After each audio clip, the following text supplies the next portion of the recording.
If you look at a map of Slovenia's coastline, you'll quickly notice that the Italian border just sorta does this.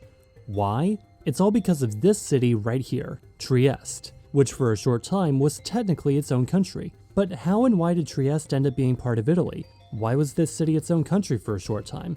And why does the border today awkwardly hug the coast like that?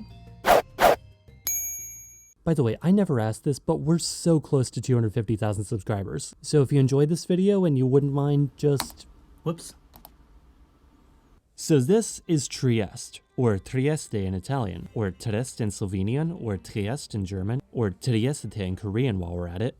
A city which on the ground feels incredibly different from much of the rest of Italy.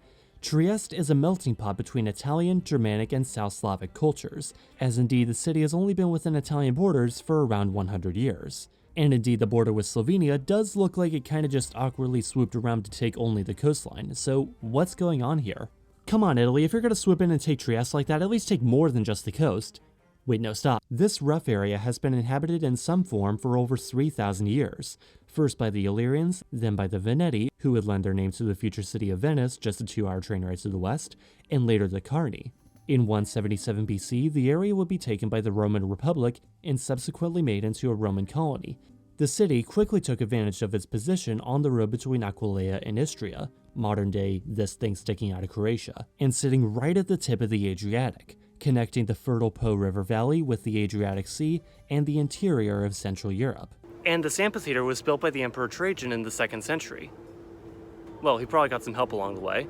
After the Western Roman Empire tripped and fell and the city fell into the hands of the Lombard Kingdom, the city submitted to Charlemagne in 788. Over the centuries, Trieste would slowly grow to become somewhat of a rival to the new Venice, who would briefly occupy the city from 1368 to 1372. However, the Venetians would renounce their claims to the city with the Peace of Turin in 1381, shortly after which the leaders of Trieste would petition Leopold III of Habsburg, Duke of Austria, to absorb the city into his realm. Trieste would then spend the next 550 years as one of the most important cities in the Habsburg realm, as one of Austria's few true seaports. In 1719, Charles VI, Duke of Austria and Emperor of the Holy Roman Empire, no, I don't see any conflict of interest there, granted Trieste the status of a free port. In 1781 and 82, Joseph II passed the Patent of Toleration and the Edict of Tolerance, allowing religious minorities such as Orthodox, Protestants, and Jews living at the Habsburg Crown lands to practice their religions more freely. This, combined with its location on several important Adriatic trade routes, meant that Trieste in particular would attract people from all over the region. In particular, Serbian traders and businessmen would build their homes and establish their businesses in Trieste, with the most notable example of Serbian influence in the city today being the St. Spiritan Church. Then, who else but Napoleon came in and steamrolled the Holy Roman Empire, putting Trieste briefly under French control before returning it to, well, still Austrian control, but Austria was no longer part of the Roman Empire. Well, no, the Holy Roman Empire ceased to exist, but if you were part of a club and that club no longer exists, are you still part of that club? Guess that's a discussion question to hopefully drown out all the nationalists in the comments. As part of the Congress of Vienna, Austria ultimately absorbed the formerly Venetian territories, creating a geographic scheme wherein their Adriatic holdings would be divided into 4 different sections, with Venice going from the center of an Adriatic-oriented empire to the port city for what now comprises Italy's Veneto and Lombardy regions, as well as the now split region of Tyrol, story for another time, and a railroad built to connect Venice with Milan via Bergamo and Padua. Trieste ultimately prospered from this arrangement, not just in seeing what I believe historians call the Great Nerfing of Venice, but the security provided by Istrian agriculture and a new rail line connecting it to Vienna, in an effort to boost trade between the Adriatic and the Danube. Okay, I was going to make a joke about how they no longer operate a service to Vienna, and yeah, here it is right on the departure board. Then it was time for World War I, where Italy ended the war on the side of the Allies, and so got to cleave off Trieste, the Austrian littoral, and Istria from the corpse of the Austro-Hungarian Empire as part of its territorial gains for siding with the Allies. Meanwhile, Slovenia would also be formed from the remains of Austria-Hungary. Well, not really, as it was part of the newly created Kingdom of Serbs, Croats, and Slovenes, what would later become known as Yugoslavia. Then it was time for World War II, and after Italy switched sides once again in 1943, Germany would invade and occupy Trieste, as well as much of northeastern Italy. In May 1945, Yugoslav troops took over Trieste, though the German garrison would only surrender to the New Zealand forces, as they did not have a reputation for executing prisoners of war. The month and a half or so that followed, however, saw anti-communist and ethnic Italians arrested and many of them executed. This continued until the 12th of June, after Tito had agreed to partition the city with the Allied military occupation, withdrawing the Yugoslav soldiers to the Yugoslav zone. Trieste sat in a sort of limbo for 2 years, where, in a dispute that would surprise absolutely no one, Italy and Yugoslavia laid claim to the oh-so-valuable city. All this ultimately led to the creation of the Free Territory of Trieste in 1947, a pure and obvious compromise that pleased as many people as it infuriated. Absolutely no one.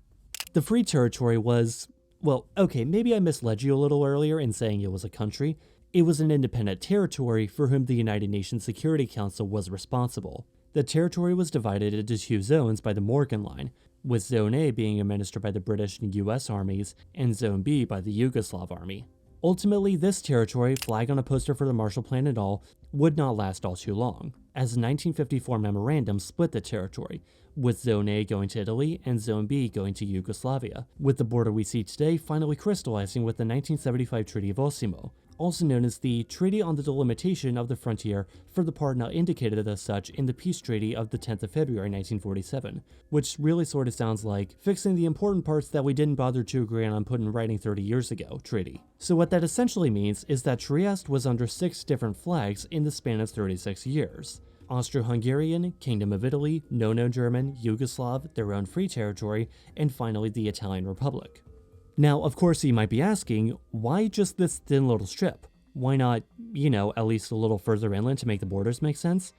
Well, take a look at all the roads heading out of the city, especially those headed to what is now the Slovenian border, and notice just how squiggly they all are, to use the proper civil engineering term, of course. Trieste lies just below the descriptively named Karst Plateau, a massive expanse of carbonate rock stretching across much of southwestern Slovenia and Italy's Friuli-Venezia Giulia region, often meeting the Adriatic with giant cliffs, such as those surrounding Trieste. In fact, you actually notice quite a difference between Trieste and anywhere in Slovenia. Ultimately, Trieste is a city quite unlike the rest of Italy. In fact, some maps even place this part of Italy as part of Central Europe rather than Southern Europe, but the city is a sort of melting pot. It's a place where you can order sauerkraut in view of a Serbian Orthodox church, whilst hearing everyone around you speaking Italian. Trieste is a place which ultimately tells 3 stories at once: the story of Italy, the story of Austria and Germany, and the story of the Balkans.